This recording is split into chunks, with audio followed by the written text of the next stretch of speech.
Good morning students. पिछले video में हमने बात की थी अवमंदित दोलन डैम्प्ड ओसिलेशंस की। तो हमने उसमें अवमंदित सरल आवर्ती दोलित्र का अवकल समीकरण निकाला था और वो जो आया था वो था d2x/dt² plus 2r dx/dt plus omega naught का स्क्वायर इंटू एक्स बराबर 0। यहाँ पर जो 2r बराबर λ/m और ओमेगा नॉट का स्क्वायर बराबर k/m था। और इसका जो सॉल्यूशंस जो हमें निकला था वो था x बराबर a exponential α1t plus b exponential α2t। यहाँ ए और बी कांस्टेंट है और α1 α2 की जो मान हमने निकाले थे वो थे, अल्फ़ा के जो मान आया था वो आया था -r plus √r² minus omega naught square. इसी प्रकार α2 का जो मान था वो -r minus √r² minus omega naught का स्क्वायर। तो इस प्रकार जो हमें सॉल्यूशंस मिला x बराबर, वो पिछले वीडियो में हमने देखा था, वो था a exponential -r plus √r² minus omega naught square into t plus b exponential कोष्टक -r minus √r² minus omega naught square into t। तो हम यहाँ पर r और ओमेगा नॉट के विभिन्न अपेक्षित मानों के लिए संभावना हो सकती है। वो क्या था कि r का मान r is less than omega naught, r is equivalent to omega naught और r is greater than omega naught हो सकता है। तो इसकी तीन कंडीशंस हैं। पहली की जो कंडीशंस है वो है न्यून अवमंदन स्थिति, यानी अंडर डैम्प्ड केस। जब r is less than omega naught हो तो दोलित्र पर कार्यशील अवमंदन बल का मान इतना कम होगा। तो उस कंडीशन में देखिएगा ये न्यून अवमंदन की स्थिति है जब r is less than omega not, क्योंकि r जो है वो अवमंदन को बताता है। तो जब r is less than omega not होगा तो इस कंडीशन में क्या होगा, जो √r² माइनस ओमेगा नॉट का स्क्वायर होगा तो उसको किस प्रकार ले सकते हैं, अंडर रूट को माइनस कॉमन लेंगे -1 तो उसको अंडर रूट में होगा और omega naught square minus r² यानी आयोटा, उसको आयोटा ले सकते हैं और इसको ओमेगा लिख सकते हैं। चूँकि ओमेगा बराबर क्या है, ओमेगा नॉट का स्क्वायर माइनस r², जो कि क्या है, एक वास्तविक धनात्मक राशि है। तो इस कंडीशंस में क्या होगा, जो समीकरण पिछला था उसी से x बराबर e⁻−rt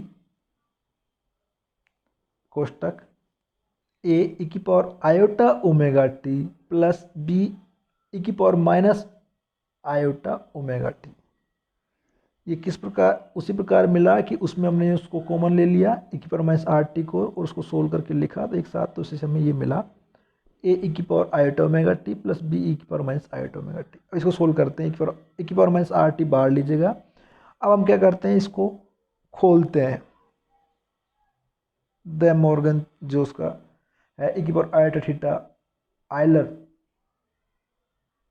उससे e⁻iωt बराबर cos theta plus iota sine theta होता है। तो यहाँ पर e⁻iωt है तो इसको लिखेंगे a into cos ωt plus iota sine ωt plus b, उसको लिखेंगे कोस ωt minus iota sine ωt। तो इसको एक साथ लिख के सोल्व करने की कोशिश करते हैं हम। e⁻−rt बाहर आ जाएगा, a प्लस बी कॉमन लेते हैं, इसमें कोस ωt के आ जाएगा, a प्लस बी आ जाएगा, इसमें आयोटा a माइनस बी और साइन ωt। चूँकि विस्थापन एक वास्तविक राशि है तो इसलिए a प्लस बी तथा आयोटा a माइनस बी वास्तविक रहेंगे, ऐसे रहेंगे। अतः मान लेते हम क्या मानते हैं कि a प्लस बी बराबर क्या है, x नॉट साइन साई है और iota into a minus B बराबर क्या है, x नॉट कोस फाई है। ये दो अपने एजम्पशन मान है, तो इसको जब पुट करेंगे तो हमें क्या मिलेगा, तब ये दोनों मान रखेंगे यस में, तो हमें x बराबर x नॉट e⁻−rt और इससे क्या हो रहा था, इसी में हो रहा था x naught sine phi cos omega t plus x naught cos phi sine omega t. चूँकि हम साइन ए प्लस बी को जानते हैं, साइन ए प्लस बी क्या है, sine A cos B plus cos sine B होता है। तो इसको जब सॉल्यूशन होगा तो इसे x बराबर X not equal minus are T sign omega t plus five समीकरण हो गया। चूँकि समीकरण न्यूनतम स्थिति में दोलित्र की सरल आवर्त गति करता है, अतः इसका जो आवर्तकाल होगा वो टी बराबर क्या होगा, 2 पाई अपन ओमेगा होगा, और 2 पाई ओमेगा लिखेंगे अपन अंडर रूट ओमेगा नॉट का स्क्वायर माइनस आर स्क्वायर होगा। अतः अवमंदित दोलित्र का आवर्तकाल मुक्त दोलित्र के आवर्तकाल 2 पाई ओमेगा नॉट की तुलना में अधिक होगा। चूँकि हमें पता है कि जनरली जो नीचे की टर्म अगर ज़्यादा है तो ऊपर का टर्म कम आएगा। तो सीधी सी बात है कि अवमंदित दोलित्र का जो आवर्तकाल होगा वो मुक्त दोलित्र के आवर्तकाल जो 2 पाई ओमेगा नॉट की तुलना में क्या होता है, अधिक होगा। अतः अवमंदन के कारण आवर्ती घटती है, परंतु अत्यल्प अवमंदन स्थिति में ओमेगा बराबर लेस देन ओमेगा नॉट होता है। ओके, आगे हम ध्यान दीजिएगा, आयाम की बात कर लेते हैं, एम्पलीट्यूड की बात करते हैं। तो समीकरण जो ये वाला समीकरण है, इसी से आप देखोगे सलावर दोलक का विस्थापन समय आरेख खींचे तो ज्ञात होता है कि दोलक का आयाम ए बराबर एक्स नॉट ई पर माइनस आर टी है। बिल्कुल, ये इसका क्या है, इतना सा टर्म क्या है, इसका आयाम है। तो ये आयाम समय के साथ नियत नहीं होता बल्कि चरघातांक रूप से कम होता है, और इसको आप ग्राफ देखोगे तो घटता हुआ चरघातांक रूप से कम होता है। ठीक है, तो आगे ध्यान दीजिएगा, आयाम की बात कर रहा है ये ए बराबर X not if minus R T है। यदि टी बराबर 1/r रखें तो क्या होगा ये, और इसको इसने क्या माना, 2 लैम्बडा माना, तो ए बराबर एक्स नॉट अपॉन ई आएगा, और चूंकि इसका भाग देंगे क्या आएगा 0.368 एक्स नॉट। अर्थात जितने समय में अवमंदित दोलक का आयाम अपने प्रारंभिक मान का 36.8% रह जाता है, इसे आयाम का क्या कहते हैं, विश्रांति काल, एम्पलीट्यूड रिलेशन टाइम कहते हैं। तो अवमंदित दोलक के आयाम का औसत काल क्या होगा, लैम्बडा ए बराबर 2 लैम्बडा बराबर 1/r। ठीक है, चूंकि टी बराबर 1/r रखने पर जिसका मान होता है वो क्या होता है 0.36.8 रह जाता है। तो हमने जिसकी पहली कंडीशंस पढ़ी, अवमंदित आवर्त दोलित्र सरल आवर्त दोलित्र की बात कर रहे थे अपन, अवमंदित सरल आवर्त दोलित्र की, अब उसमें उसकी न्यून अवमंदित स्थिति में बात कर रहे हैं। तो r is less than omega naught condition में बात की हमने, इसका जो मान निकाला और जो समीकरण निकाला वो इसका समीकरण ये आया। इसी से हमने इसका आवर्तकाल की बात की, हमने आयाम की बात की, आयाम को ये बताया कि आयाम 36.8% रह जाता है, और हमने इसके विश्रांति काल का भी फॉर्मूला देखा। अब इसके अगला जो है सेकंड केस है उसकी बात करते हैं, और वो है क्रांतिक अवमंदन स्थिति, क्रिटिकल डैम्प्ड केस, जब r is equal to omega naught, यानी कि जब अवमंदन नियतांक सन्निकटन ओमेगा नॉट के बराबर होता है तो क्या होगा, r square minus omega naught का स्क्वायर बराबर क्या होगा एच, और क्या होगा is equal to test ten to 0 होगा। इसको इस प्रकार ले सकते हैं, यानी कि एक्स बराबर ई की power minus R T A ई की power H T minus B E की पावर माइनस एच टी, इस प्रकार कुछ आएगा वो उसी समीकरण से इसमें आप रखोगे। तो चूंकि ई का एक्सपोनेंशियल कुछ ने खोला है कि ई की पावर एक्स बराबर 1 plus x square one factorial 2 minus, इस प्रकार कुछ टर्म आती है। तो इसने x बराबर इक्वल माइनस आर टी को बाहर रखा और इसको खोला उसको खोला, और जो हमें इस प्रकार इसका जो मान आया, चूँकि इसका इसमें बीच में प्लस ही आएगा चिन्ह, थोड़ा सा ये लिखने में दिक्कत रही है, इसमें कोई दिक्कत नहीं है, पीछे प्लस ही आएगा तो प्लस ही चलता रहेगा ये, और इस प्रकार इसका मान आएगा एक्स बराबर इक्वल माइनस आर टी कोष्टक a 1 plus h t plus two dot plus b 1 minus h t plus two, इस प्रकार कुछ आएगा। तो क्या होगा कि चूंकि h का मान बहुत कम है, 0 के बराबर ले सकते हैं, तो एच स्क्वायर का मान और भी कम होगा, इसलिए इसके क्या होगा अपर टर्म को हम क्या कर लेंगे 0 कर लेंगे, और तो हमें क्या मिलेगा, हमें इस प्रकार मिलेगा कि x बराबर e की पावर माइनस आर टी इसके हिसाब से, और p प्लस क्यू टी, ये टर्म मिलेगी हमें। इसको आप मान सकते हो कि a प्लस बी और a minus b h t, तो a प्लस बी को इसने p मान लिया, a minus b into h को इसने क्या मान लिया, q मान लिया।